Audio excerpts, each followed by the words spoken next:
kick it off. This is South Sound Real Estate Networking, and we're a group of like-minded people. We come together. We're interested in furthering our real estate investment careers and learning from each other. There's a lot of different techniques that people might use for different pathways. And so today we got some nice guest speakers, but before we have them tell us about their adventures, we're going to take care of a few house cleaning things. Just so that everybody knows, on Zoom, in the lower left-hand corner is a microphone, so you can mute and unmute yourself. And then, of course, you've got your video controls. And then in the chat bar, if you guys want to go into the chat section and put your name, your email address, and your phone number, we've got a directory we're putting together. And then that way everybody can know who's in the group, who's been in the group in the past, and maybe you want to reach out to a given person to get more information about things that they do versus what you're doing. So that would be good.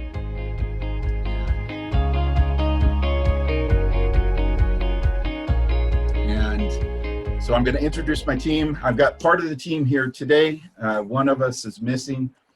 So myself, I'm Kevin Romines. I'm a mortgage lender. I handle everything from all your conventionals, your Fannie Mae, Freddie Mac, your VA, USDA, all your Govy products, FHA. I also do hard money, and I do fix and flip money as well. So that's what I do. Caitlin, if you want to introduce yourself. My name is Caitlin, and I do the marketing for our branch. That's Facebook and anything else I could possibly think of, videos. I put together this meeting. Yeah, I've been doing this since January, so I've learned a lot since then, but there's still so much to learn. And even though I'm on the marketing side, I'm still learning so much about the actual loans, so I'm kind of diverse when it comes to those. And Terrell's my doc. I call him my doc dog, but he's really kind of my does everything guy, you know? So introduce yourself. I just collect any documents that are needed and go from there and try to push forward. What was that? I couldn't hear you. Sorry. Like as he said, I'm his dog, so I just hunt down any documents that are outstanding or anything that I think that we might need, try to throw it in the file. I'm trying to become an LO, but not there yet. So still working on it. Right. He's come a long ways in 9 months. I'll tell you what, he's a sponge. He's learned a lot. He catches a lot of things before I catch them. So he enjoys tripping me up. And so it's kind of a good back and forth that we have there. And the one that's missing is Serena. Serena has been with me the longest. She's been with me a little over a year.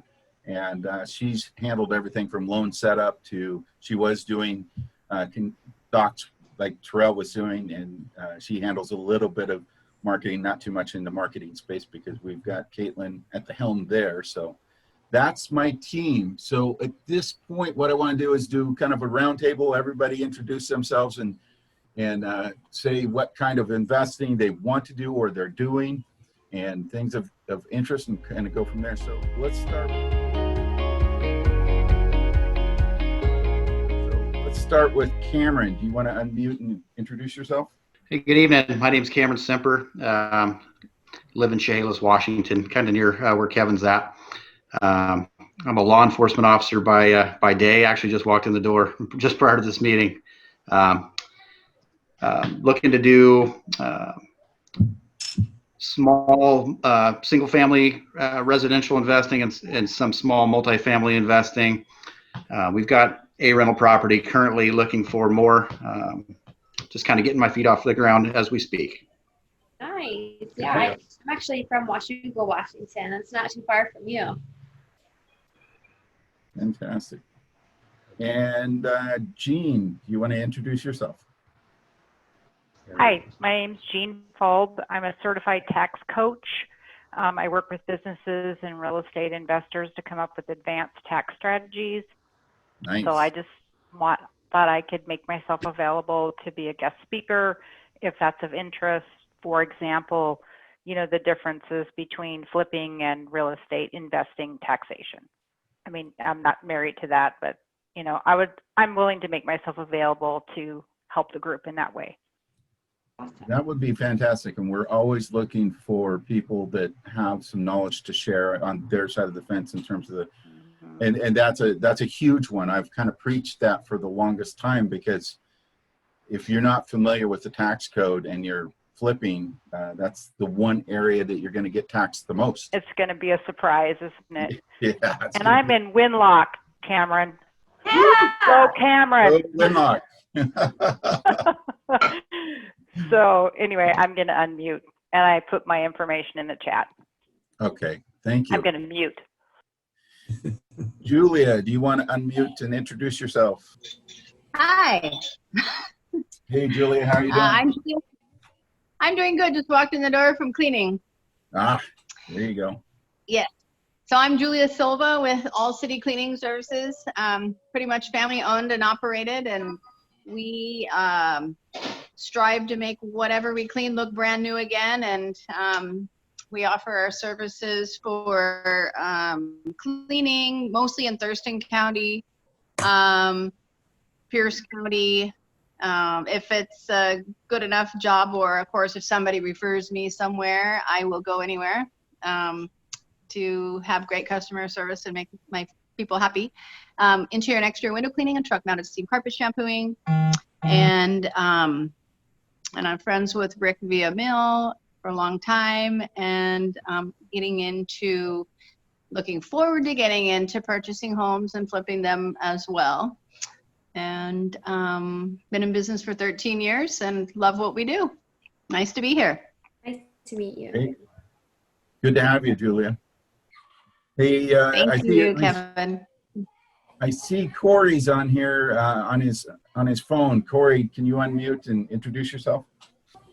All right, you hear me now, Kevin? Yep, I can. All right. Yeah, I'm Corey Robinson. I'm a wholesaler out of Olympia, and then I do land development as my 9 to 5, and then I do wholesaling and flipping house on the side. So, and then I just got done doing one over in Northeast Olympia. So, or it's pending right now. So. Well, fantastic. That's a good thing to have, right? Yeah. Hey, we need more deals. Everyone in this group could use as many deals as you could possibly throw at them. So it's been slow pretty recently. So tougher to find deals, or yeah, I've only had a couple since this whole thing started. So oh wow. Well, hang in there. It'll get better. I can promise you that. Yeah. Hey, Naomi, could you unmute and introduce yourself? Yeah, I'm here. Ah, how are you doing, Naomi? I am fine. I've got 2 rental properties, and I am currently finished up getting into my private money brokering. And so I will be launching that here pretty quickly to go along with my investing and helping other investors. It's been really a busy time since COVID hit. And I am also currently trying to purchase a property back in Tennessee. So that's what I've been doing. You're not, are you not doing anything in east of the mountains anymore, or are you, other than your rentals? Oh, yeah. Yeah, I'm trying to save my house from that 330,000 acre fire that they just had over there. Wow. Holy cow, that's a mess. These fires are, I had no clue what was going on until I started talking to a buddy the other day, and he said, man, it is all around you. You got to open your eyes and see what's going on. So well, they had that one in eastern Washington, and Wednesday night it was 175,000 acres that had burned, and by Thursday morning it was 330,000 acres that had burned. And the people in the town in the little town of Mansfield where my rental is, they were told they was a level 3 evacuation and they couldn't get out of town because everything was closed. They still haven't got the roads open yet. As far as I know, at noon today, they didn't have the roads open so that they could get the mail truck in and out yet. And they're on limited electricity. So it's been a very stressful week over that. Oh yeah, no kidding. It's, yeah, so many things going on and there's so many people being affected. It's just really sad. We just hope that in some way we can get this under control. So, hey, Dennis, I see you're there. Do you want to unmute and introduce yourself? Sure. Dennis Hamlin, partner with Rick Villamil. Got a project going on in Hoquiam, trying to just stay a little cool. I'm sorry I'm late. We're talking with the neighbor. They tried to raise her, or they did raise her rent, and we told her that they're not able to do that right now. So we're trying to help her out a little bit. But yeah, things are just moving along. There you go. Nice. I've heard a lot of good progress out of that. Mr. Rick, do you want to introduce yourself?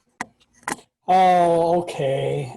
So Rick VML, I am a burr investor. Buy, rehab, rent, refinance, and repeat.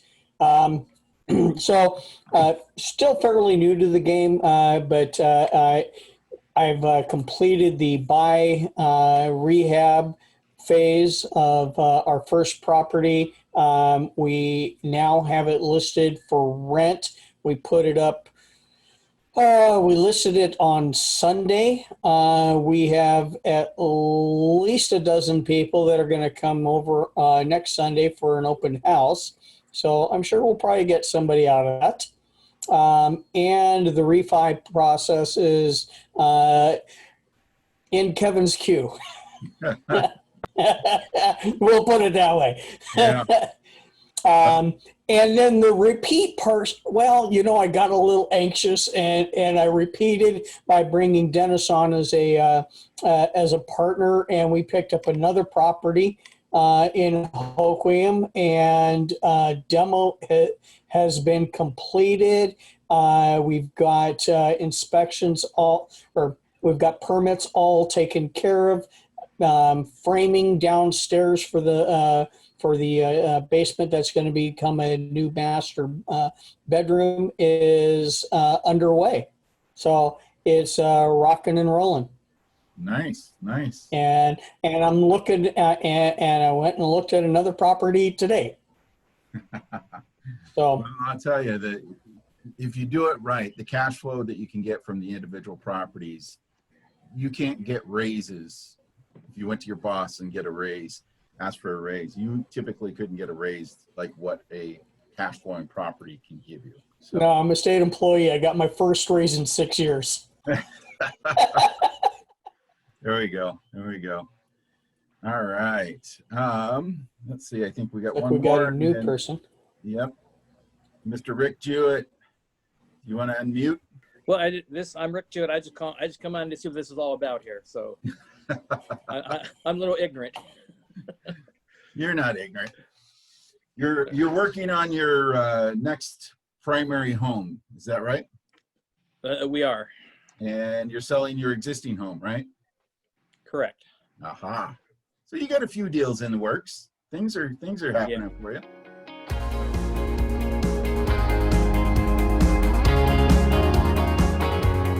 Allie and Brandon, we finally made it. You want to take it away and tell us what you do and give us all the goodies? Sure thing. So I'm Allie. This is my husband, Brandon Pfannenstiel, and we are investors out here in Arizona. I'm a real estate agent, wholesaler, flipper. I do creative financing, and Brandon is in mobile home investing. He owns a mobile home brokerage out here, and he does notes. You can talk a little bit about that. Yeah. So we've been in business for about 4 years now. I was in finance for the longest time prior to that. Matter of fact, I worked for one of the lenders that Kevin's associated with.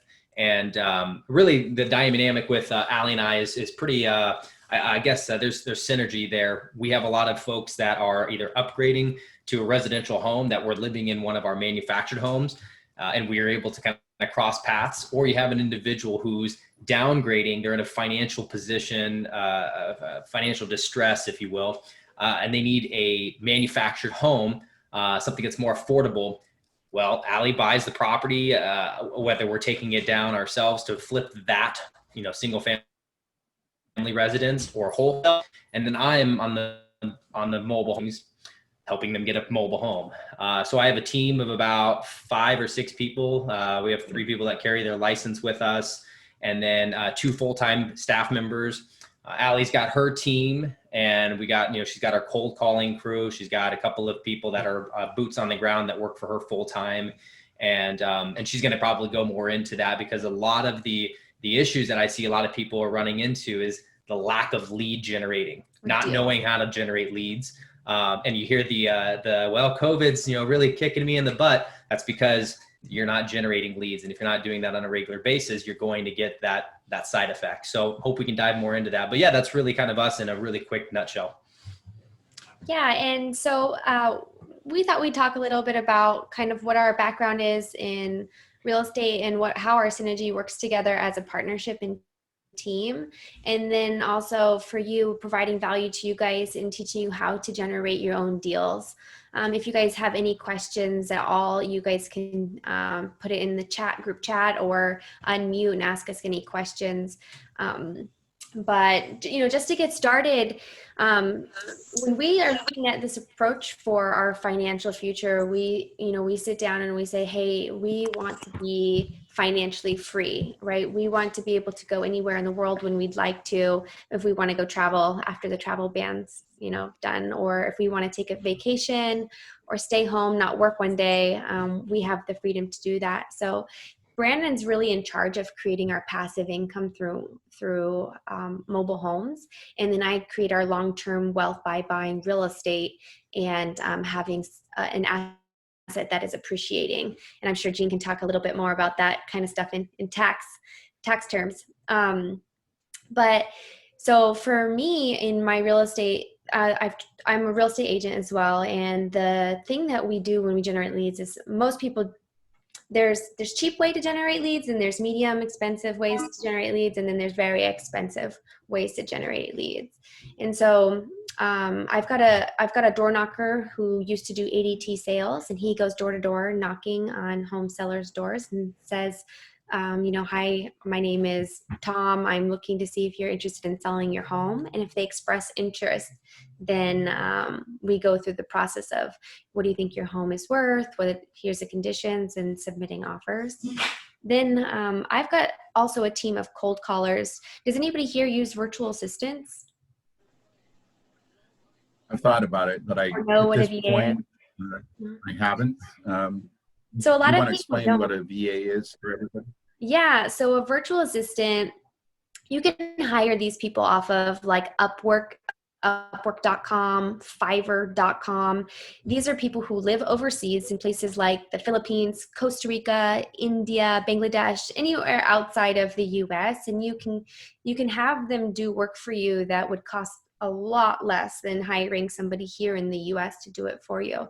So Brandon and I leverage virtual assistants heavily on our team, because as you guys all know, we all have the same 24 hours in a day. So at some point we run out of time to do our own tasks. So we leverage these people at a price that makes sense. So I've got a team of cold callers, about 6 people on my team.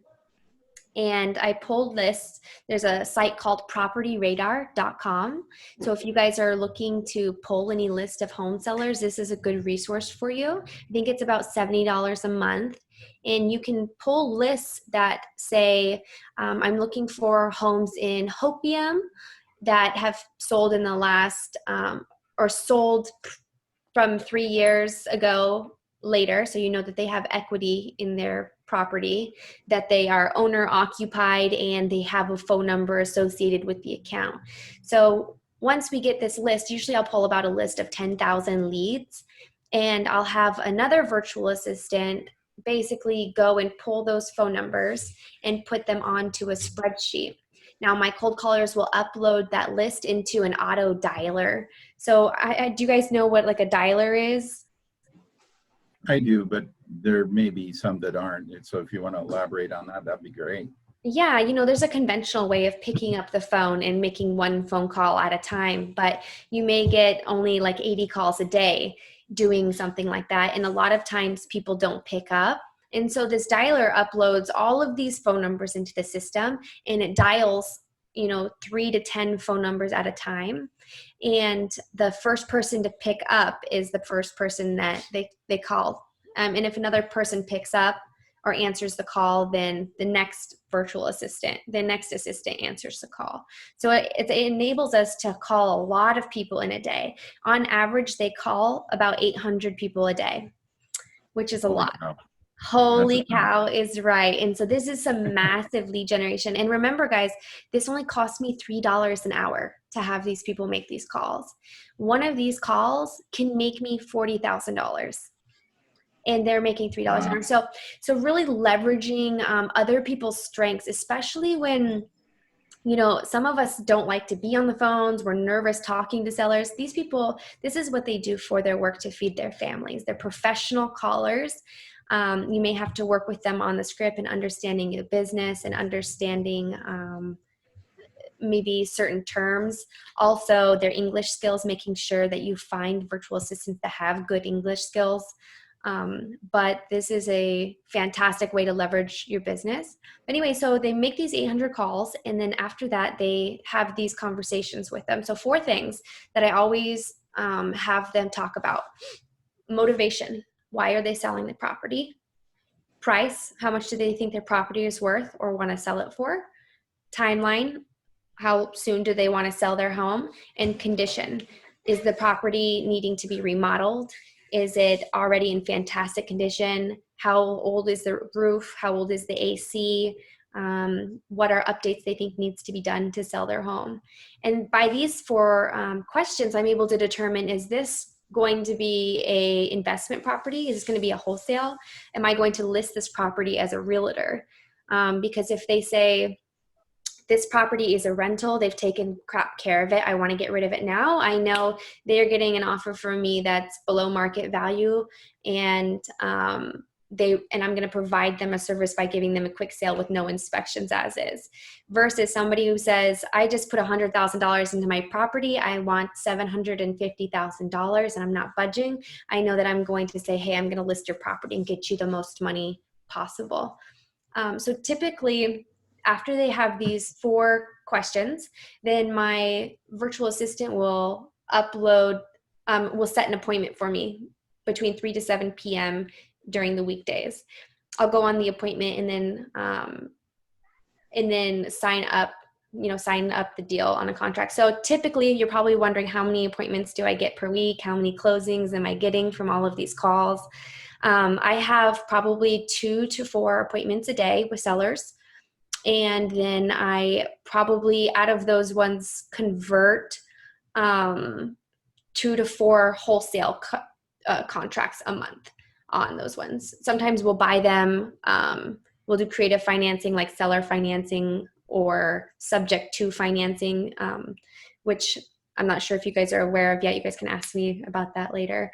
But my whole point here is, if you guys aren't doing something that is massive lead generating and you aren't having conversations with people who own homes daily, consistently, you're not going to find deals. Yeah. Right? Yeah, hands down. Kevin, you made this comment earlier, and I'm gonna kind of beat you up a little bit. You said things will get better, I promise. Well, it only gets better if you take action, and then that promise will be fulfilled. So you can't just sit on your butt and expect things to happen. So with Allie and I, we're constantly on the move. I mean, our daily routines really replicate kind of the output our business produces. We do a lot of business. We flip a lot of homes. We have several rental properties. We do a lot of this, but it all boils down to how much FaceTime are we getting in front of these people? How many conversations are we having with these customers? How many conversations? Are we going to these appointments? And of course, you're not going to get a contract until you're communicating with people, right? So if you're not communicating enough or regularly, then you can expect those ratios of closing or contract signups to be very small, if any, maybe zero. So leveraging a VA has been huge for our business. Yeah, tell them about your lead generating for mobile homes and the direct mail piece. Yeah, so I do a lot of direct mail. Direct mail is is basically my trophy as far as lead generation. So we send out, several thousands of pieces of mail to generate deals. Primarily, we're looking at distressed manufactured homes, very similar to what you guys are looking for when it comes to residential real estate or multi-units, whatever it is that you're investing in on the real estate side. But with mobile homes, it's a little bit different, but the extent of why someone would take our cash offer is very similar. Maybe the home is in a poor condition, the roof needs to be repaired, or maybe you have somebody that's got a nice, fully renovated manufactured home. Well, we can run it through my brokerage and list the property similar to what a realtor would do. So we have a team of people, like I mentioned earlier, that will will handle those type of transactions. Yeah, and so he'll send probably what, 12,000? Anywhere between no, not quite. Anywhere between 4,000 and 10,000 pieces of mail. And we quarterly. Yeah. And so he'll spend about $2,000 per mailing, Yeah. and they return about how much? Yeah. So the last we know our numbers down to a science. We plug everything through a CRM. So if you don't know your numbers and you're navigating on a Google spreadsheet and those big paper calendars that you have on your desk, you're not going to be nearly as advanced as the competition in your area. So we are very, very clear as to what our numbers will produce. So as an example, I put $2,500 into direct mail. I expect to bring in $30,000-ish gross profits once within 90 days from that piece of mail. We've been doing this so rapidly and so repetitively is the word I was looking for,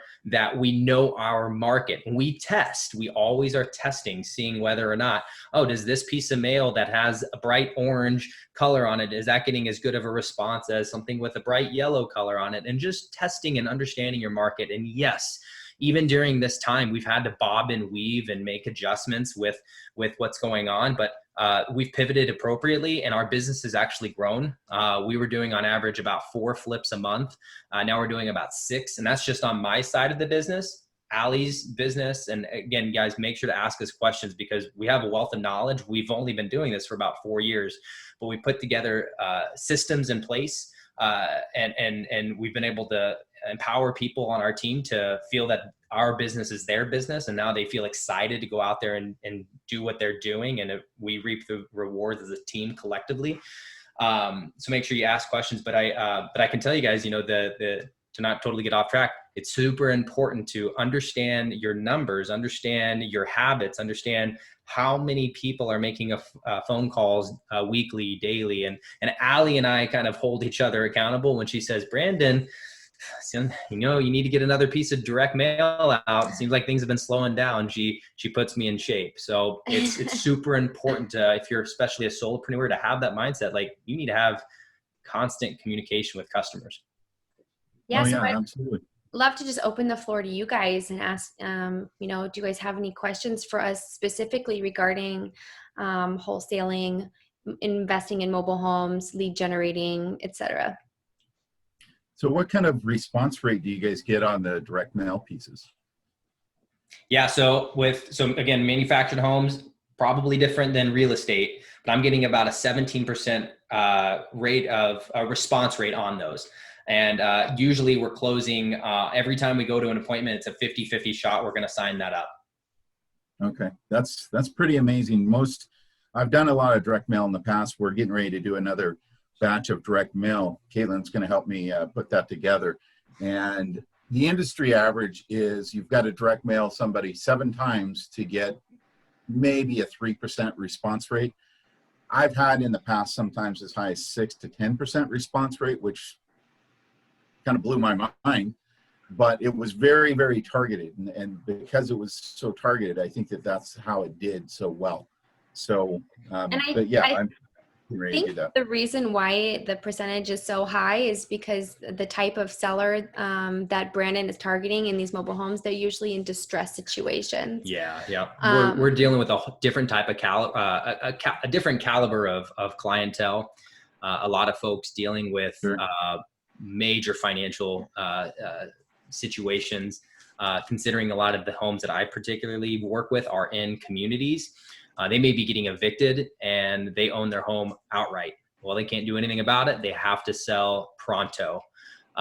So there's a totally different, don't get the idea that if you send out a piece of direct mail after 7 times, you're targeting residential properties, you're gonna be like, where did that 17% number come from? That idiot Brandon told me a bunch of BS. No, that's totally different. What I'm doing is probably different than what you guys are doing, or is significantly different, I should say. So those numbers that you just mentioned, Kevin, that's pretty ideal from what I hear in real estate.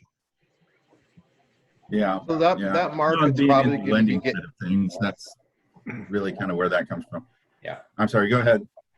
Yeah, that market's probably going to be growing in our area within the next couple of months a lot.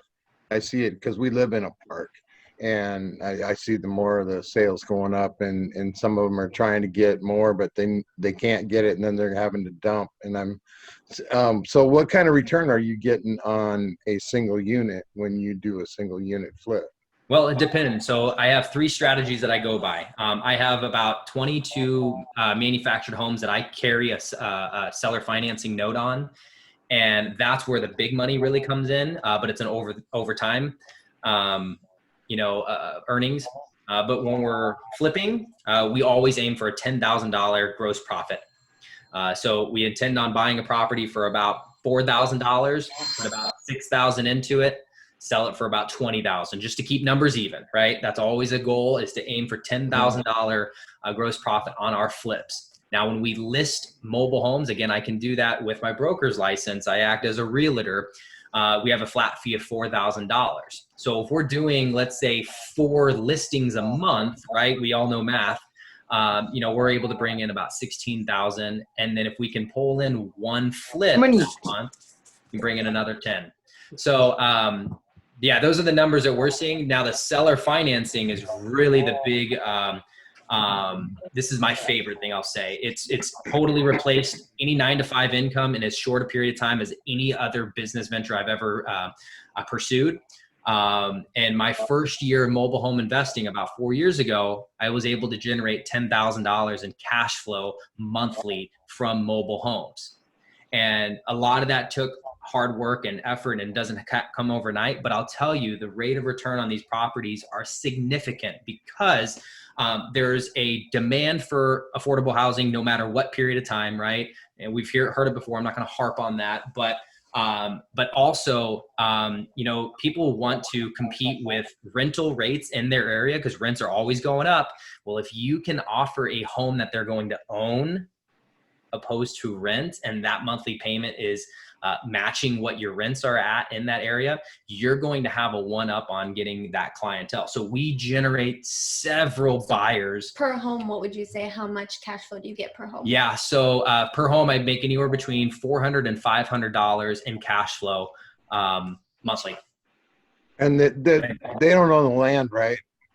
They don't own the land, correct. So they're responsible to pay the lot rent. Yeah, imagine it's like a car, right? You go to the car dealership, you're going to buy a car, but you don't have the money to buy that car, right? The car is $30,000. You put a down payment of $3,000 and you finance the rest over 5 years. That's essentially what Brandon does with these mobile homes. He may be into that car for $10,000 and he's selling it to somebody for $30,000. And now he's going to get payments every single month until it's paid off with interest. Yeah, and it's important too. We collect a significant down payment because yes, these properties do not appreciate. We don't own the land. So we want to get a large down payment so that there's skin in the game, so that they don't just see they don't see a reason to drop the keys off, wipe their hands and say, see you later. No, they place a down payment on the home. This is their home. We make it very clear that, customize the home to fit your personality, do upgrades to the home. We're going to act as the bank. I don't want a phone call in the middle of the night to go and fix your AC. this is your home. And they take pride in that, knowing that they own, because a lot of the people up to that moment may have never owned anything. So we see the value in that. Right. So what do you, think your average price range is from bottom to top? What's the range that you tend to be in on that? One more time, can you start over? What's the average price range that you're in when you're selling? Yeah. On average, our retail price, our sale price is $26,000. Bottom to top, you said. And we're getting about a $6,000 down payment, so we'll finance that remainder $20,000 over a period of 5 to 8 years. And we work with an MLO, a mortgage lending originator, so we're able to get Dodd-Frank certifications, and we can charge them interest on that amount that we're financing, so you can make a little bit more money. Does that answer your question, I hope? Well, he wants to know the range. So maybe the cheapest home we've sold was on a wholesale for like 5,000 and the highest for about what, 55? Yeah, anywhere is okay. I see what you're saying. Anywhere from $5,000 purchase price. Again, this is just my market. Might be different where you're at. And high range of $50,000. Okay, good. and what do you find? Say that again. How in the world did you get in that business? What brought you to that business?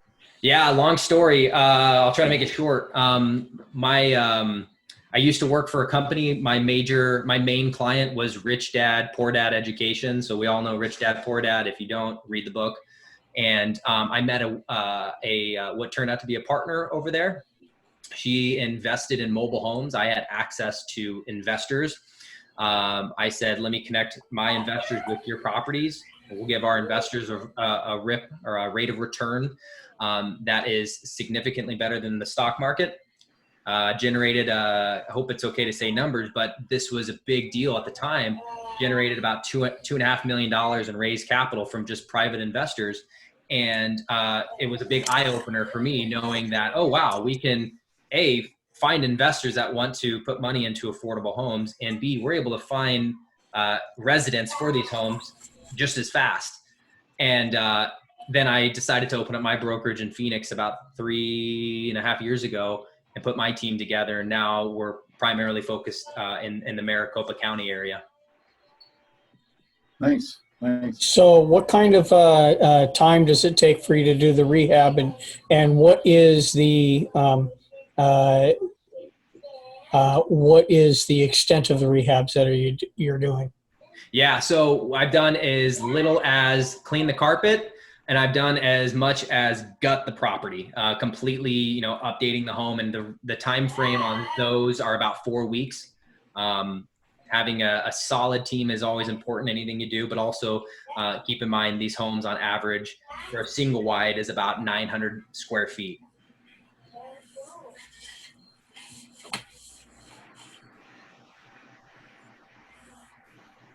Anybody have any questions? Gene, could you elaborate a little bit on the tax differences between flipping and versus somebody who's going to hold a property? Generally speaking, the property purchase or the IRS is going to ask you to identify the intent of what you're going to do with the property. If you go down the rental real estate line, you understand that you're probably going to generate losses, and there's all kinds of hoops you get to jump through to take those losses. And then if you decide you're going to flip, that basically becomes inventory to you, and you're going to pay self-employment tax on the gain. So it's not it's ordinary income for a flip. It's capital gain if you sell your rental property. So you just kind of have to be clear going in what you want to do. That isn't meant to discourage. It's just a lot of people get surprised when they find out that it's different taxation. Does that answer your question? So again, it's ordinary income if you flip, as opposed to capital gains if you held it as a rental and then sold. It's ordinary income and self-employment. So you're double taxed on flips. So if you're in a 34% tax bracket and then you pay self-employment on top of that, another 14 or 15%? Yeah, 15.74, I think it is. Yeah. So Uncle Sam got 50% of your profits. For what did Uncle Sam do, you know? And so that's where the BRRRR model that Rick is doing is, in the long run, a much better model, because if you hold the property for at least a year or more, then as a rental, then you could 1031 exchange the money into your next Right. property, as opposed to having to, and deferring those taxes as opposed to Right. having to pay them. That's So true. yeah, interesting. So what with- is the difference in the tax rates between the a capital gains tax and one's ordinary income tax? That's, And I know that tax bracket's going to change person to person, but yeah. So that's almost impossible to answer. But for example, capital gain rates are 0 to, I think, 2025. That's maybe going to go away, you know, when the TCJA Act expires in 2026. And then you've got ordinary income rates of 0 to 37.9. So you're right, it varies person to person, and there's no way to, without doing an analysis, there's really no way to predict what a particular transaction or a person would pay.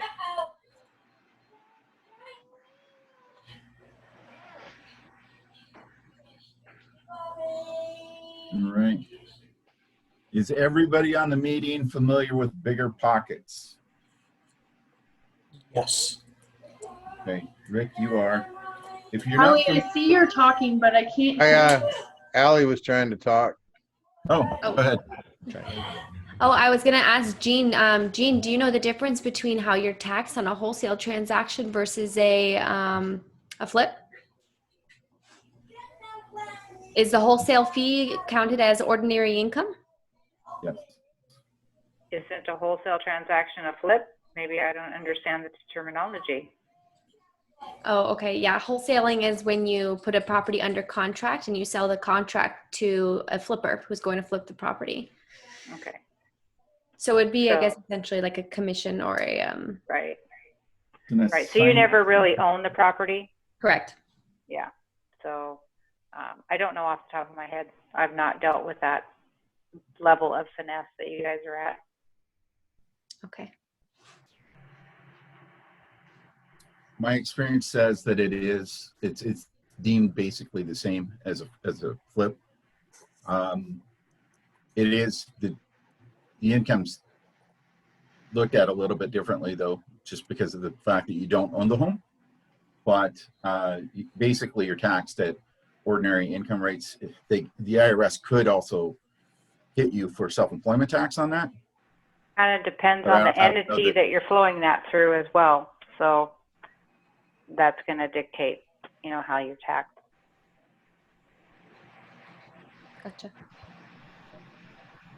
So if you don't mind, I'd like to hear a little bit more about, you know, what Allie does with determining which bucket in the funnel the deals go through. And I know that you mentioned that, you know, you've got those 4 questions, but who's the one that, you know, do your VAs actually know based on those answers? Which bucket that they're going to go into, or is it because you know, once you have a conversation with the potential seller, then that's where you make the determination? Pretty much, I have a simple way for the VAs to determine whether or not they're going to be a wholesale or listing the property. And I say, if they say their home is nice and they're in no rush and they want Zillow price, then it's a listing. If they say that their home is crappy or they have some sort of motivation, like they need to sell the house for a death in the family or a bad tenant or some sort of motivating factor where they need a quick sale or they don't want to do repairs, then typically I'll meet with them and give them a cash offer. I typically present all 3 offers to them and let them choose what's best for them. And so you've gotten to a point where you're comfortable doing cash offers sight unseen then? I go to all the appointments. So every time that there's a seller, I go to the property, I take a look at it in person, and then I back out my numbers from looking at the property. So if I say a home of this size with this square footage, once it's all remodeled, can sell for $300,000, then I'll go to the property and say the house needs a new roof, it needs a new AC, it needs new floors, needs new windows. This is going to cost me about $20,000. Then I'm going to say $300,000 minus my holding costs, minus $20,000 in repairs, minus my profit, which I want to profit 10%, so $30,000. And minus any fees for realtors upon sale if I'm going to flip it, minus those costs, that is my max allowable offer to give them as a cash offer. So if you guys have ever used Connected Investors, that's what I use for my hard money calculators, connectedinvestors.com/hard money calculator, or just type it in hard money calculator on Google. Connected Investors? Yeah. It's a lot the same as Bigger Pockets. I've not used the Bigger Pockets calculator, but I bet that there is a lot of similarities. Similar, Yeah, I'm sure that there are. Yeah, so. For any investors that are out there, Bigger Pockets is the nation's largest forum for real estate investments. They've got, last I checked, a little over 1.5 million members. And those members people are doing deals all the time. And so if you ever wanted to know things in certain areas that maybe you're not up to speed on, you can go there, look at the different techniques, and people, you could ask questions. Somebody's going to answer the question within a matter of minutes, and you'll start a whole thread, and sometimes you'll have 10, 15 people jumping on board and answering your questions, or just read through the threads and learn a lot. There's just a ton of information there. I always go on and I answer the lending questions, and because of that, I get people from all over the nation that want me to do their loans. So it's a very good forum to spend some time on. Considering I do the marketing for us and we're looking at doing the postcards, this is a little off topic, what program or system do you guys use to accomplish that? We're probably not at the capacity that you are, but just an idea of what we're looking at. Yeah, just get connected with your local marketing company, or you can use connect with a company called Amerilist. They'll pull the list. They'll also send out or design your mail, and then you can set that up on a quarterly basis or every month, or however you want to set that up. That's what I recommend. You don't need to get too fancy. Just call and you're looking at about 28 cents. Market range right now is about 28 cents per postage from a lot of these marketing or these mailer companies. Yeah, and we've got a local title company who provides us a resource of designing the postcards for us for free because we use them as a title company. Okay. So they'll do that. They can also pull lists for you, and then they usually have some sort of printing company that they're associated with that they know of to print in bulk affordably. Okay. Yeah. Yeah, it's one of those things too, especially with what you guys are doing. It's such a competitive market on the real estate side. It's you have to really commit to, Kevin mentioned 7 times, and that's pretty average around the states. So if you're going to do it, anybody on here listening, commit to it, because if you tap out after 3 drops of mail, you're not going to reap the rewards. It's going to be also a big waste of money too. And people are receiving so many different pieces of mail from other people. Making sure that you guys are constantly being the one that's seen is definitely recommended. And how often are you guys sending those out? Yeah, so I've been sending out about 7,000 every 3 months. We're actually we've been in contact with our mail company this week, matter of fact, and we're going to ante that up to about 12,000. We're going to do that monthly. We're just going to switch up the marketing piece every month that we send this to, and it's going to, we're basically in a testing phase right now to see how it goes. And So- is it mostly postcards that you send, or is it actual letters? So the first month we may send to one customer a postcard, really short and sweet, gives them a deadline as to when they need to call. And then the next month we are going to send a letter, and it's going to be more customized. It's, in an envelope or maybe a sticker, and it's going to have a little bit more, information, more geared towards them. It's going to have their name on the card, the exact details about their home. And so, yeah, we'll send out a combination of either postcard and a piece of letter envelope mailed to that one customer. So they'll get hit with hit by us a couple of times. Okay, fantastic. So another question for Allie. So one of the buckets in your pipelines is a listing. When we talked outside of this, you mentioned, for if I look at doing a VA to start that funnel for us, that I could partner with a realtor to handle those listings.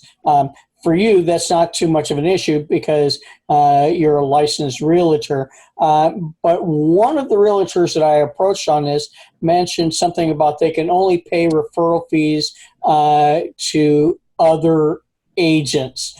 Do you know anything about that and how I can get around that? By the books, that is true. You cannot be paid a referral fee for unless you are a licensed agent. That is true by the I'm a book. licensed agent, right? You can call me later. I will do that. Just become an agent, then you'll have access to the MLS, and you'll share that access, right? How many hats do you want me to wear? I'm trying to delegate, okay? That's how I'm going to scale. Yeah. There you go. Build a team.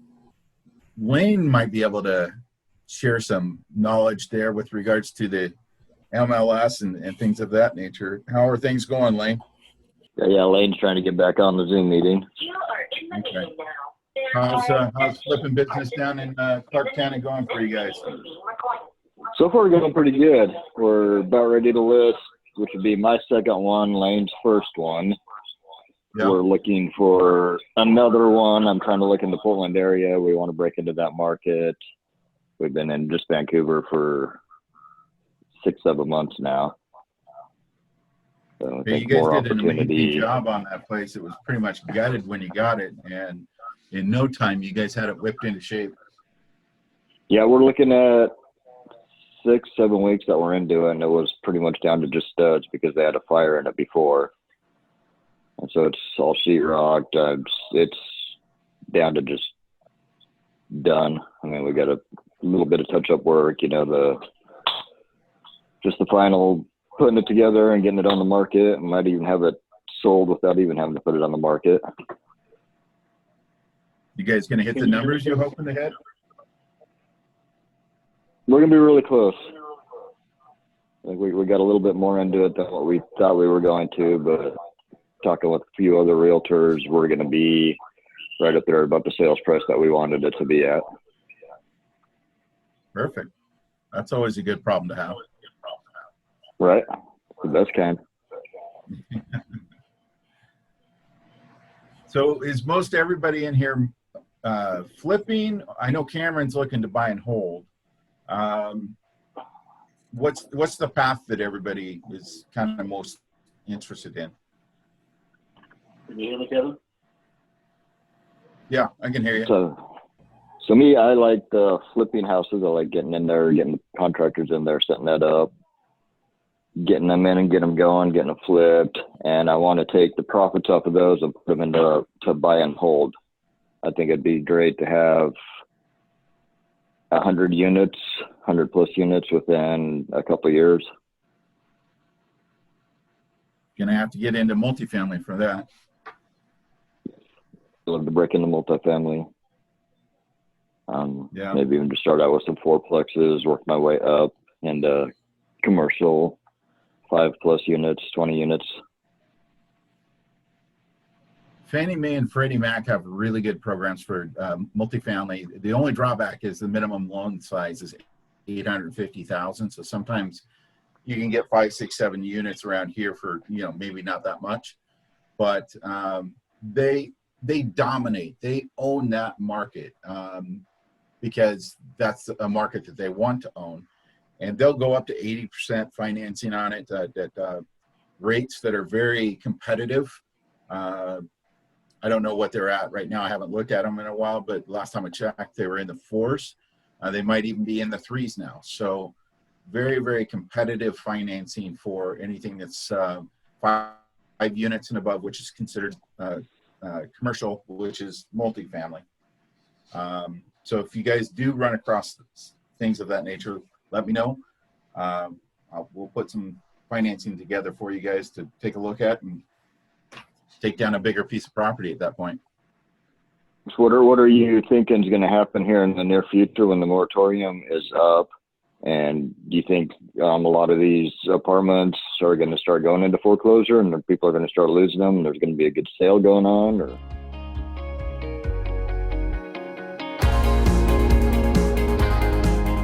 so here's what I really think. I don't think we're going to see the spike in foreclosures quite like everybody thinks we're going to see. I think the lenders are too smart for that. I think that the lenders are going to work it out, and one of the ways that they could work it out is they could take all the missed payments and put it at the end of the loan. And so long as the borrower can pick up and make their normal monthly payment at that point, then there's no harm, no foul, and everybody continues on. The worst thing that could happen is a big spike in foreclosures. We have a big spike in foreclosures. It will tank this economy again. The real estate is 1/5 of the economy. And so I don't believe that the vast majority of lenders are going to work like that. And because if they go and put the missed payments at the end of the loan, and so long as those people can continue to make their payments from that point forward, the people that can't, they're going to get foreclosed on. So we are going to see a little bit of bump in foreclosures. So that's what I think is going to happen on foreclosures. People that are behind on rent, once they lift the moratorium on evictions, that's going to be a different ballgame.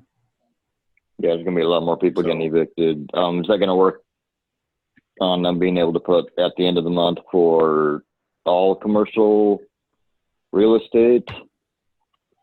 Or is that mostly just like homeowners? On the commercial, I'm not as up to speed on that. I mean, I do some commercial loans here and there on a case-by-case basis, but my finger's really on the pulse of the residential. As a lender, the lenders do not want foreclosures. Foreclosures cost them a ton of money.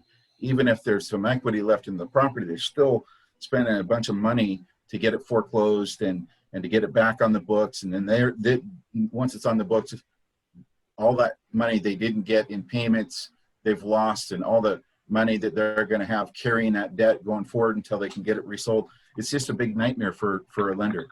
So they would much rather work things out than foreclose. So I believe that that's really kind of what we're headed for. We will see a little spike in foreclosures towards the first of the year, but I don't think it's going to be the level that everybody thinks it is.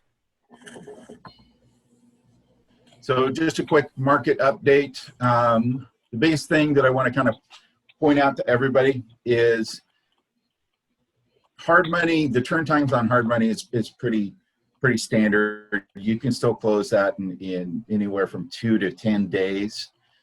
So the turn times there are not greatly affected. Fix and flip money, if you get better terms on fix and flip money. So the way that works is when you close your first deal with a given fix and flip company, it takes them a little bit longer to get the process done. So it's like a 3 to 4 week turn time to close the deal. But once you're in their system, then the next deal might only take 2 weeks to close. They do have better terms. So for instance, hard money is 12% interest only. It's going to be 6 to 9 or 6, 9 or 12 month term. It's going to be 3 to 4 points. Fix and flip money is going to be depending on how many exits you've had in the last 24 months. So what by exits, they look at any properties that you bought, rehabbed, and you either refinanced or you flipped it. So that would be an exit. So they're looking at anywhere from 0 to 10. If you have 10 in the last 24 months, you're going to get the absolute best terms. That's going to be maybe a rate of 7 or 8%. And you can do that up to 90% of the purchase price and possibly 100% of the rehab. If you're 0 to 2, well, not 0, but if you're at 1 or 2, you're going to get better than hard money terms, but it's a little bit longer time frame to close. So what you got to know is, how competitive am I? Am I in a really competitive situation because this was listed on the MLS and I've got other investors looking at it and they're going to take it down right away? If that's the case, you got to go hard money. If you've got a little bit more time, maybe it's an off-market deal, then you could go fix and flip and just get a little bit better terms. Now on to the regular loans, the Fannie Mae, all the conventionals, your governments and things of that nature. Our industry is buried right now. Buried. Never been this buried. The industry as a whole is doing 2.5 times the volume that it's ever done right now. Our turn times, our company turn times, and everybody else's turn times is just ridiculous. So be prepared if you're going to get involved. Now, the one good thing is if you're doing purchases take priority over all refinances, because purchases have drop dead dates and, so they kind of have to take priority. So just be prepared, because be prepared to get your docs in as quickly as you could possibly get them in, get in line for underwriting as fast as you could possibly get in line, and then hurry up and wait. I wish I had better news, but it's hurry up and wait. So the nice thing, like I just needed to extend a lock for one of my customers the other day that I just got a clear to close on. My lock department gave me a free lock extension for 23 days. That's highly unusual, but they realized that they need to hand out some lock extensions for free, because it's not the borrower's fault that there's so much business going on. It's, it's kind of us just having to deal with the volume. So they are working with us loan officers and they're being kind to us, but just understand, we've got unprecedented interest rates. We've got interest rates that I'm seeing interest rates as low as 2.25%. When was the last time you ever saw 2.25%? So everybody in the world is out there doing something right now. So you just got to be a little bit patient. But if you're going to do something, get your paperwork in there fast and get in line into underwriting as fast as possible so that you can minimize the turn time. The other good thing, our company, I can only speak for our company. I know most of the industries out there trying to hire underwriters and processors big time right now. We've got a $10,000 bounty on all underwriters and processors that are referred to our company, meaning that our company will pay me as the loan officer and pay the underwriter or the processor $5,000 just to come on board. That's how desperate they're hiring people, and they're putting people on left and right. Of course, that takes some time. Even if they're experienced, we got to get them up to speed and the Geneva way of doing things. But that's an indication of where our industry's at. And I'm part of a lot of groups on Facebook that are mortgage related. And I see it all the time. Every day, people are complaining, what are your turn times? What are your turn times? This is ridiculous, It's just the way it is right now because the interest rates fell off the cliff. So if you're going to do something, get things in there, get it done as quickly as possible, and be patient. And that's kind of my update for now. Any thoughts or questions?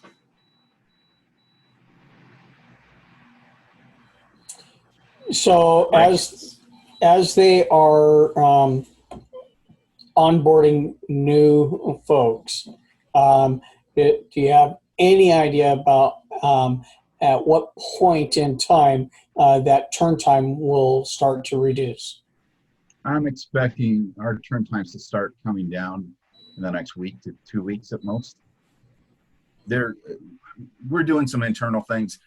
They're building a team for nothing but refinances, and what they're doing is they're putting underwriters in just in certain teams. So the way it was set up before, our underwriters pretty much underwrote virtually anything that came through the door. So they had to be fairly well versed. Well, that's not really efficient. So what they've done is they put underwriters in certain categories. There's certain underwriters that are good for conventionals and government loans. There's certain underwriters that are good for maybe a HELOC, or there are certain underwriters that are better on refinances than purchases. So they're categorizing them, and they're building nothing but a refinance team right now to solve the refinance delays as well. So they've already hired quite a few. They're getting them up to speed right now, and they're coming up. My processor just talked to me the other day and said, "Hey, I just got an approval from an underwriter I've never heard of before," and so we're getting a lot of that. So we're seeing a lot of that. So I expect things to start moving in a better direction in the next week or two, and certainly by the end of this year, even before the end of this year, I expect us to be back to normal turn times. So we're just in that. There was a huge wave of business that came in the door from March on, and it's that wave that we're just kind of dealing with right now. But back before the wave hit, Wells Fargo and Chase, they were quoting 120 days at that point. They've got to be up over 6 months now. So, and we got appraisers right now in our area that are turning down new appraisals because they're booked out clear past October. So the appraisal turnaround times are slower too. So patience is what we got to have for now. It's just it's a temporary problem, but until we get through it, it's frustrating for anybody involved, but it's going to be nice when the loan closes. It's going to be nice when the loan closes and the interest rates, you got some really decent interest rates there. So any other questions regarding where the industry's at? Our guests had to leave at 7 apparently, and so I wasn't. I didn't realize that they were needing to go at 7. So I really appreciate them. They gave us a lot of good information. What did you guys think of the guests? They had so much information. I'm going to end up contacting them later to find out more about their process and their programs they use, because they got a lot to say. Oh, yeah. I may be a little biased, but I thought they rocked. Gene says slick. All right.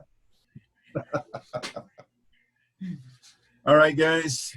Hey, thank you. We really appreciate you guys attending and giving us your wisdom, giving us your knowledge, and we would love to grow the group. If you know people that can benefit from a group of this nature, please have them come and join us at the next one. Right now, we're going to do once a month through Zoom. Eventually, once the COVID issue is a bit more tame, we'll go to a face-to-face meeting once a month and a Zoom meeting once a month. So basically 2 meetings. I know Corey was asking me not too long ago when our face-to-face meetings were.